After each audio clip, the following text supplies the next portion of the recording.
After my video last week about the platonic form of RPGs, the Indomitable Black Lodge Games posted their video about first principles of RPGs. In it, they do talk about how mechanics can't fix, problems that shouldn't even really be there if you don't have your principles down right, which I agree with. They even mentioned Plato at one point. Plato's doctrine of the forms. There was this idealized version of every concept. Almost thinking in this like sort of Platonist, like the idealized procedures. And they say other stuff that... they got other ideas that I totally agree with. There's something unique and special about each medium that if you got rid of it, it just wouldn't be a role-playing game anymore. What is the unique thing that RPGs do that other mediums don't do? Awesome. We're obviously on the same wavelength about all this stuff. So, hey, what's up? If you ever want my take on something, just, I'm right here. In the latter part of the video, they brought up a blog by a guy called Rule of Thule. And I thought partly because my profile picture is the King of Thule, but partly because I think there's more to be said, I decided I'd take a look at it as well. So let me drink my proverbial wine and throw myself into the proverbial sea. So first off, Rule of Thule's blog is great. And it's very well written. And if you're interested in game design, I would definitely go and check it out. Links in the description below. I think it encourages something that I try to encourage in people as well, and that is to sort of question the base axiomatic beliefs that you have about things, and in this case about role-playing games. So he has a heading in there that's tabletop role-playing games are at least war games, and he sort of brings up this historical scenario where the commander of a certain army might put themselves in the role of the enemies in order to better understand them so that they can defeat them. Already, we can see that war games contain the seeds of the TTRPG. Just as the Roman commanders envisioned what events might transpire with their barbarian foes, so too can we imagine the events and conditions of some other world. I think this kind of puts the cart before the horse, though. I think because Dungeons & Dragons has this actual, historical precedent where it arose out of war games, like Chainmail and then the Braunstein thing, that tabletop role-playing games in general are dependent on war games in a way that D&D was.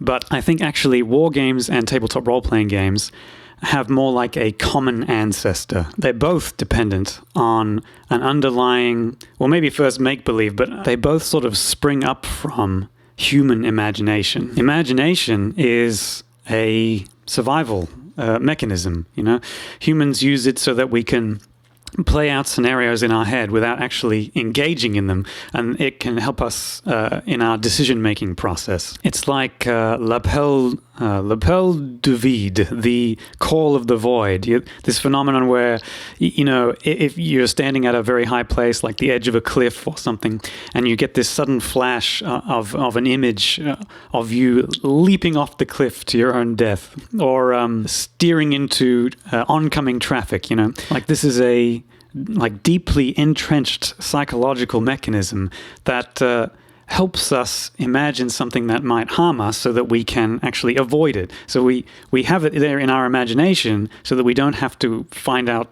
the other way what it would be like. Over time, humans have grown to the point where we can kind of manipulate the mechanisms that we've got for other purposes. And imagination is one that we use in a lot of different ways. But yeah, I think its first application was for us to imagine ourselves in other situations. But we later were able to apply it so that we can imagine that we were someone else in a different situation or in any situation. I'd say that, already we can see that imagination contains the seeds of make-believe and, which is a form of role-play. You've got to remember that although war games definitely preceded role-playing games, I think here we can see that role-play precedes them both.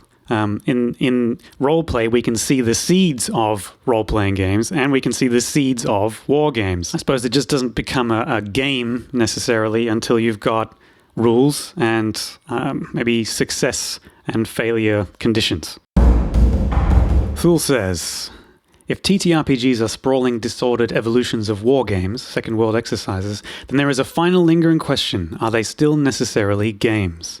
I'd say that TTRPGs are not disordered evolutions of war games. I'd say that TTRPGs and war games are like ordered evolutions of make-believe. They're ordered evolutions of human imagination. They just have different levels of order in them. So from here, Fool defines what he thinks the goals are of the game. The idea of success and achievement is related to our ability to create changes that empower or uplift ourselves. Players with their characters can achieve similar ideas of success through changing the game world state to be more in their favor. Did they gain a class level, a big boost in personal power? Then they have been more successful than someone who didn't. Did they gain in-game wealth or influence important events? That's another dimension along which they can achieve success. Well, that's not my goal when I'm playing an RPG. In a film or a play, like, is the more successful actor the one whose character wins the duel? Or is the more successful actor the one who plays their character better? If my character suffers horrendously or even dies in a session of a game, but I played them close to their character concept, consistent with their character, and I role-played them well, then I would consider that to be a successful role-play session. A participant who is better at executing the game to achieve excellence within the game world is considered an excellent player. Well, not in my game. Players who role-play well, regardless of whether they achieve excellence in the game world, are what I consider to be excellent players.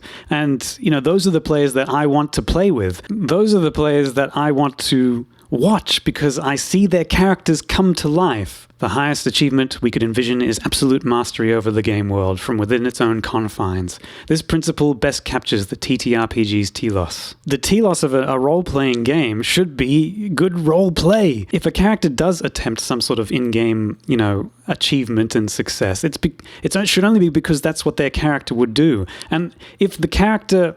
Let's say the character has an addiction or a flaw or some vice, then I would say that then making suboptimal in-game choices is actually desirable. In a way, excellence and system mastery is only there to help us do that. Unless we take the absolute broadest definition of the word war, any hardship, I'm at war with the branches of the tree I'm climbing or something, then I don't think that TTRPGs are war games. I think it's easy to imagine an RPG that has not a single trace of what war games are in them, but it'll still retain the thing that makes it what it is, roleplay. We've still got goals and we've still got success and failure conditions, but they are not victory in some in-game battle.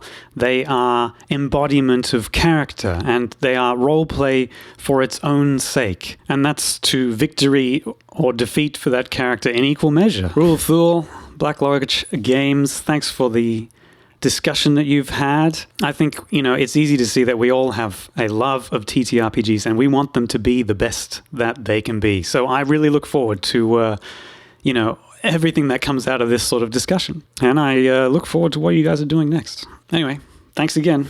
I'm Matt from the Tomb of Lime. Thanks for listening.